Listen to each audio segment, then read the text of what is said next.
Magandang umaga po sa inyong lahat. Ang sakit na ketong sa panahon ng ating Panginoon ay tila isang sumpa mula sa langit. Sino mang magkakasakit nito ay agad iniiwasan, inihihiwalay at pinandidirihan. Dahil kakaunti pa lamang ang nalalaman ng mga tao tungkol sa sakit na ito, minsan ang nangyayari, anumang sakit sa balat, basta hindi nila kilala at hindi nila alam, agad-agad hinuhusgahan na isang ketong. Halimbawa, nagkaroon ka ng skin rash na medyo hindi magandang tingnan, o kaya nagkaroon ka ng pigsa, agad-agad iisipin ng mga tao na yon ay ketong. Maliban pa dun sa aktual na ketong na nararanasan ng mga tao noon. Kaya nga sa unang pagbasa, inilalarawan ang mga dapat gawin ng isang taong may ketong o di kaya naman ay may sakit sa balat. Sabi, kailangang magsuot siya ng sira-sirang damit, hindi siya manunuklay, tatakpan ng kanyang bibig at sisigaw siya, "Marumi ako, marumi ako." Hindi rin siya pwedeng pumasok sa mga lungsod at mamumuhay din siya na mag-isa, malayo sa kanyang pamilya at mga mahal sa buhay. Kaya nga, ang ketong ay parang isang sumpa kasi inihihiwalay ka sa komunidad. Una na sa iyong pamilya, pangalawa sa mga mahal sa buhay. Kaya nga para sa isang taong nakararanas nito, buhay pa siya, pero para na rin siyang namatay.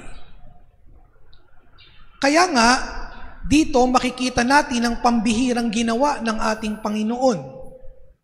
Ang ketonging pinandidirihan, iniiwasan, ayaw lapitan, ay agad nilapitan, kinausap, hinawakan at pinagaling ni Jesus. Ibig ko, sabi ni Jesus, gumaling ka. At gumaling nga ang naturang ketongin. Sa pagpapagaling na ginawa ni Jesus, hindi lang niya pinagaling ang sakit ng naturang ketongin, bagkos pinapanauli din niya ang kalagayan nito sa komunidad. Sa madaling salita, binigyan niya ng bagong buhay ang naturang ketongin. At dahil sa pagpapagaling na iyan, muli siyang natanggap ng komunidad. Pero mga kapatid, pansinin din natin ang isang maliit na detalye sa dulo ng Ebanghelyo. Kapansin-pansin na matapos ang mapagaling ni Jesus, ang naturang ketongin, ang bilin niya doon sa may sakit, huwag mo na itong ipagsasabi kanino man. Ngunit, sa labis sigurong galak ng naturang ketongin, ikinuwento niya kaagad ang kanyang natanggap na pagpapagaling. Kaya nga, kung kailan siya sinabihan, saka naman ginawa ang kabaliktaran. Tuloy nang nalaman ito ng mga tao, si Jesus naman ang ayaw papasukin ng mga tao sa naturang lungsod. Iniiwasan na si Jesus ng mga tao. Hindi na siya makapasok sa bayan. Nandun na lamang siya sa labas at sa ilang na puok. Kung gusto siyang puntahan ng mga tao, pinupuntahan siya sa labas ng bayan. Sa huli, para na ring naging ketongin ng ating Panginoon. Ayaw lapitan dahil nandoon na lamang siya sa labas. They do not want to associate themselves with Jesus. Kaya itinuring din siyang parang isang ketongin. Mga minamahal, sa araw na ito, ipinagdiriwang natin ang World Day of Prayer for the Sick. Kasabay ng pagdiriwang nito ang kapistahan ng mahal na Birheng Maria sa titulong Birhen ng Lourdes. Dapat sana yan ang ipagdiriwang natin sa linggong ito. Pero dahil mas mataas na pagdiriwang ang araw ng linggo, isinantabi muna natin ang kapistahan ni Maria. Pero naniniwala ako na sinasamahan tayo ng mahal na Birheng Maria, lalong-lalo na sa gitna ng ating karamdaman, sa gitna ng ating sakit, sa gitna ng isolation na nararamdaman natin kapag tayo ay mayroong karamdaman. Kaya nga sa misang ito, espesyal nating ipagdarasal ang lahat ng mga may sakit, ang mga nahihirapan, at mga nararatay sa banig ng karamdaman.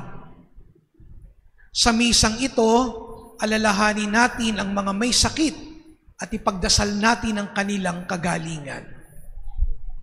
Mga kapatid, sinabi ko na ito noon at sasabihin ko ulit ngayon. Mayroon pong sakramento ang simbahan para sa may sakit. Ang tawag po dyan, anointing of the sick. Taliwas sa paniniwala ng karamihan, kapag po ang isang may sakit ay pinuntahan ng pari, hindi po yun nangangahulugan na mamamatay na siya. No? Tandaan natin, iba ang sakramento ng may sakit sa sakramento ng pabaon sa pagpanaw. No? Kapag ang isang tao ay nagkasakit, pwede siyang magpapahid ng langis para nang sa ganon, masumpungan niya hindi lang yung tinatawag na physical healing, pero lalo't higit, ang mas importante, yung spiritual healing. Kasi pwedeng mangyari sa isang taong may sakit na pinanghihinaan din siya ng pananampalataya. Pwedeng maranasan ng isang may sakit na parang nawawalan din siya ng loob at pinagdududahan niya ang paniniwala o pananampalataya sa ating Panginoong Hesukristo bilang siyang tunay na nagpapagaling. Tandaan natin, Jesus is our divine healer. Ngayong pagdiriwang natin ng World Day of Prayer for the Sick, ipagdasal natin ang mga taong may sakit. Ipagdasal din natin ang mga hirap at sakripisyo ng mga tagapag-alaga ng mga may sakit. Alam nyo mga kapatid, mahirap ang magkasakit. Maliban sa ito'y magastos, talagang paglalaanan mo ng oras kung meron kang kapamilyang may karamdaman. Marami kang mga bagay na kailangang isakripisyo.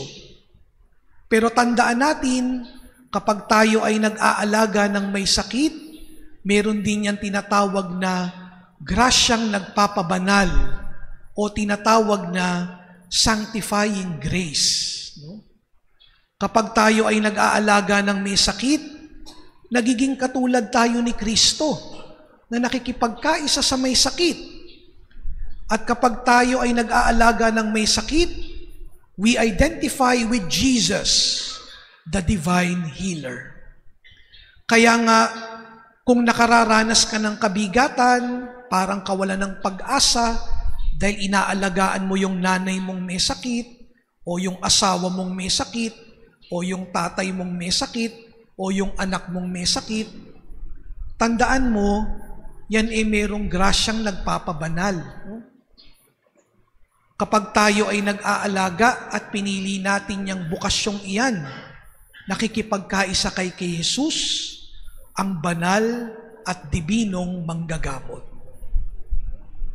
Pangalawa, magandang makita din natin si Jesus bilang isang taong dumadamay sa atin. Alam nyo si Jesus, kahit nangakitongin ang kanyang nilapitan, hindi siya nag-atubili na dumamay. Kahit na yun ay iniiwasan at nakikita bilang marumi ng mga tao. Jesus never hesitated to engage those people whom others perceive as unclean. The touch of Jesus heals and cleanses the leper. Mga kapatid, maganda na sa misang ito, alalahanin din natin. Meron din ba tayong mga taong itinuturing na ketongin?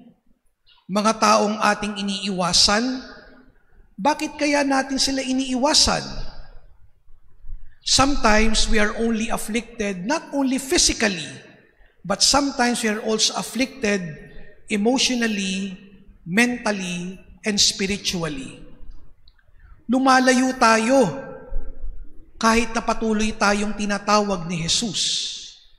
And sometimes, because we are sick, because we are hurt. Minsan naman ang paglayo lang natin ay hindi dahil may sakit tayo. Pwedeng lumalayo rin tayo sa ating kapwa dahil tayo ay nasaktan. Pero magandang tanong, bakit ka nga ba nasaktan? Baka magandang papanauliin mo yung iyong ugnayan. Una, yung iyong relasyon sa Diyos at lalo tigit ang iyong relasyon sa ating kapwa. Can we identify ourselves with sinners, those who are rejected, those who have a colored past, those people who are different from us? Minsan mas nauunahan tayo ng ating mga panghusga o mga biases. Dahil mabilis tayong nanghuhusga, mas madali na lamang ang lumayo at hindi na mag-abalang dumamay sa ating kapwa, lalong-lalo na yung iba sa atin. Mga minamahal kong mga kapatid, ngayon ang huling linggo sa karaniwang panahon bago tayo pumasok sa mga panahon ng Kwaresma. Sa Miyerkules, Kwaresma na. Papahiran muli tayo ng mga abo sa ating mga noo. At ipapaalala sa atin ang pagdiriwang na iyon na tayo ay mula sa lupa at babalik din sa lupa. Mula sa alabok at babalik din sa alabok. Wala po tayong maipagmamalaki sa Diyos, pero sa kabila ng ating pagkaaba, ibinibigay pa rin sa atin ng Diyos ang kanyang pagmamahal at pagpapatawad. Ibinibigay pa rin niya ang kanyang sarili sa atin. Ang Diyos na hindi nag-atubiling dumamay at makipagkaisa, kahit pa tayo ay makasalanan, mahina at marupok. Sa huli, ang buhay ng isang Kristiyano ay tungkol sa pakipagkaisa. We will create bridges and not walls.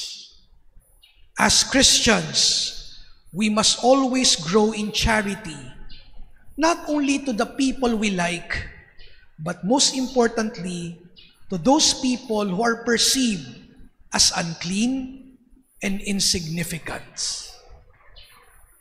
Ang buhay po ng Kristiyano, laging dumadamay. Ang buhay ng Kristiyano, laging nakikipagkaisa.